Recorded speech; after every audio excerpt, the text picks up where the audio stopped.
ustaz dan ustazah, praktisi pendidikan Pondok Pesantren Al-Islahuddini, Al-Muhtaramun wal Mukarramun, siswa-siswi kelas 12 yang tengah dalam acara antar lepas pada hari ini. Yang pertama, puji syukur kehadirat Ilahi Rabbi. Kemudian kita sempurnakan dengan salawat kehadirat baginda Nabi. Maka sepakatlah kita kapan dan di mana saja, hadirin dan hadirat, bahwasanya sebaik-baik tutur kata, titah, ongkat, uni, bebaosan, tak lain dan tak bukan adalah firman suci kalam ilahi Al-Quranul Karim. Faqad qala Allah Ta'ala fi kitabihil karim, qul hal yastawil ladina ya'lamun wal ladina la ya'lamun, wa qala in uridu illa islah mastata'tu wa ma taufiqi illa billah alaihi tawakkal wa ilaihi unib. Sadaqallahul azim. Berangkat dari firman suci kalam ilahi, wahai para siswa dan siswi, Allah berfirman yang artinya tertulis di hadapan saudara dan saudari, hal yastawil ladina ya'lamun wal ladina la ya'lamun. Apakah sama orang yang berilmu dengan orang yang tidak berilmu? Dalam sastra balaghah ini disebut istifham ingkari, artinya nada interrogatif, pertanyaan yang jawabannya sudah pasti dan negatif, yaitu tidak. Apakah sama orang yang berilmu dengan orang yang tidak berilmu? Sudah pasti jawabannya tidak. Betapa, wahai siswa dan siswi, bila orang tidak berilmu, boleh jadi dia tidak pernah mengaji dan sekolah. Konsekuensinya dia tidak akan pernah punya ijazah. Lalu resiko sosial kehidupannya, dia akan berada di bawah garis profesionalitas. Kalau dia bekerja, mungkin jadi kernet, mungkin jadi sopir, mungkin jadi kusir. Kalau dia bekerja, mungkin menjadi peladen, tukang sudah paling tinggi. Bayangkan, kalau kita bekerja, menjadi peladen, menjadi kernet, jam kerjanya dari jam 8 pagi sampai jam 5 sore. Hasilnya, natijahnya mungkin Rp75.000 bersihnya. Rp75.000. Kenapa? Karena ilmu yang tidak standar, ilmu yang terbatas. Tapi nun jauh banyak di bagian sana. Ada orang yang ilmunya banyak, pendidikannya tinggi, gelarnya doktor bahkan profesor, spesialis di bidangnya. Sebut saja seorang dokter, kerjanya hanya duduk di ruangannya. Orang datang, sudahlah daftar, antri untuk masuk. Sudah masuk ke dalam, dokternya tidak suka banyak bicara, hanya mengeluarkan alat berupa selang kabel di telinganya, dicek dada kita, perut kita, hanya 5 menit maksimal. Keluar 5 menit, bayarnya Rp150.000. Itu belum obat, itu belum kali 50 sampai 100 pasien dalam semalam. Kenapa? Karena mereka berilmu, karena mereka pintar, karena mereka punya experience studies. Ada orang yang mengangkat batu 1 dam truk, dipecah dari gunung demikian beratnya, dikerjakan 4-5 orang, 1 dam truk batu harganya Rp600.000. Bagi dengan sopir, kernet dan tenaga kerja, ujung-ujungnya Rp75.000 juga.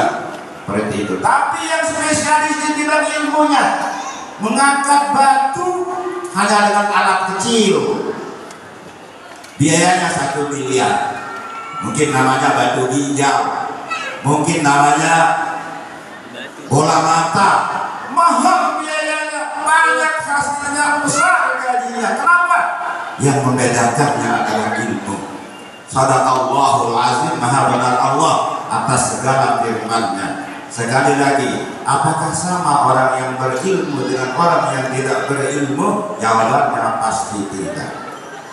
Maka dari itu para siswa dan siswi yang dirahmati Allah Subhanahu wa Ta'ala, di tempat ini, di aula ini, puluhan tahun yang lalu, al-muassis, pendiri pondok pesantren Al-Islahuddin al-Maghfur lahu, Tuan Guru Haji Ibrahim Al-Khalidi, pernah menuangkan nasihat.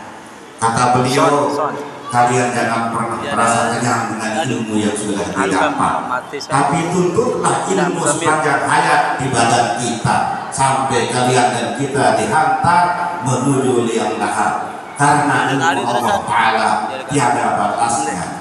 Allah firmankan, laukan yang bertiga salin qabla an tanfada kalimati rabbi walau ji'na bimislihi madada. Gambaran ilmu Allah Ta'ala itu, andaikan lautan lepas, samudra Pasifik dari Atlantik, kutub utara dan selatan, air dan cairannya itu dijadikan tinta untuk menulis ilmu Allah Ta'ala. Kering lautan di pelataran muka bumi itu, datangkan lagi air sebanyak itu, jadikan tinta, tetap tidak akan pernah habis ilmu Allah Subhanahu wa Ta'ala. Jadi apa yang didapat selama ini kecil, tapi jangan pernah merasa gundah gulana karena kecil ilmu yang didapat. Barang kecil menentukan sekali bila dihayati dan disyukuri. Betapa banyak masakan yang enak hanya karena garam sedikit saja, tidak banyak. Betapa banyak mobil yang harganya miliaran, rahasianya dikunci yang kecil saja. Rumah megah luar biasa, tanpa kunci orang tidak akan bisa masuk menikmatinya. Barang yang kecil akan menentukan sesuatu yang besar apabila dia disertai dengan kebarokahan yang disebut berkah dalam pondok pesantren,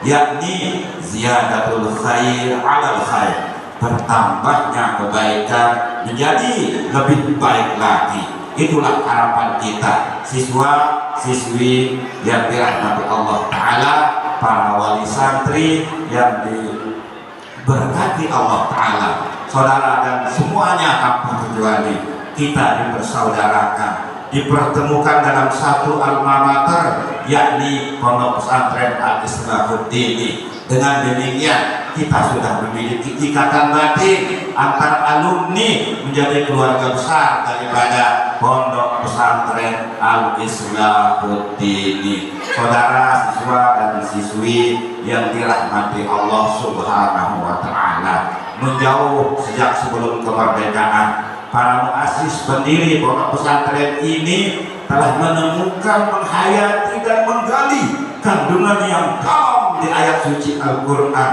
Maka ditemukanlah ayat yang berbunyi, in uridu illa islah mastata'tu wa ma taufiqi illa billah. Pernah saya gali dalam penelitian kepustakaan dari tempat ini sampai negeri seberang sana. Ternyata ayat ini tempatnya tersembunyi, tapi ditemukan oleh muassis untuk mencari filsafat dan rahasia sampai dicetuskanlah pondok pesantren yang namanya Al-Islahuddin. In uridu illa islah, artinya sesungguhnya tiada yang diinginkan melainkan hanyalah islah. Islah artinya perbaikan yang bernuansa kedamaian. Makanya kalau dengar ada istilah rekonsiliasi, setelah perpecahan, setelah pertengkaran, itu adalah islah. Islah adalah rekonsiliasi, diambil dari saripati kitab suci, firman ilahi Al-Quranul Karim, dan menjadi fondasi peletak dasar semangat filsafat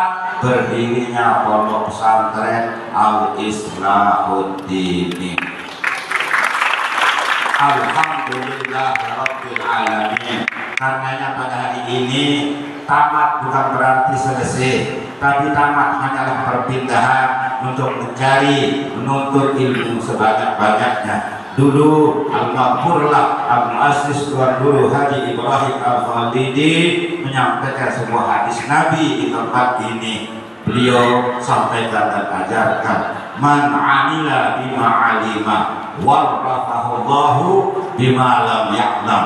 Barang siapa yang beramal dengan ilmu pengetahuannya, maka nanti Allah akan wariskan ilmu dari arah yang tak disangka-sangka. Dalam kajian tasawuf ini yang disebut dengan ilmu laduni. Saya menemukan banyak sekali saudara dan saudari alumni tamatan pondok pesantren Abu Salahuddin. Boleh jadi dulu waktu nyantri kadang nakal, kadang malas, kadang dimarah mudabir, kadang dihukum tuan gurunya. Tapi kalau sudah pulang kampung, masya Allah, paling tidak dia menjadi penghulu di tingkat dusun. Paling tidak dia menjadi kepala desa. Paling tidak dia menjadi orang-orang yang berguna. Sampai saya dibilang, ini alumni Al-Salahuddin ini semuanya jadi, katanya kan. Jadi orang, jadi pemuka, jadi tokoh. Padahal di sini santai-santai saja belajarnya. Jawabannya di situ ada keberkahan yang Allah Ta'ala limpahkan kepada kita semua. Saya pernah bergaul, kemudian berinteraksi dengan mereka dari Kediri, Mangongare, Tapon, Tinggerate, Sisi, Samatakan, Jabon, Kelana, Dasar Telaga, Wakan, Kuyok, Peraya, Pemuda, Batu Jai, Bojer, Mangkuk, Kateng, Gati, Belega, Mendura. Itulah satu di situ. Dari Kediri, Bengkel, kemudian Sweden, kemudian Sayang, Rombiga, Sesela, Kekait, Gunung Sari. Kemudian Batu Layar, Teluk Kotek, Teluk Koban, Teluk Nado, Pecilan, Malaka, Telaga Walet, Menang Barat, Menang Timur, Tanjung, Sigar Penjali, Menang Galuh, Bayan.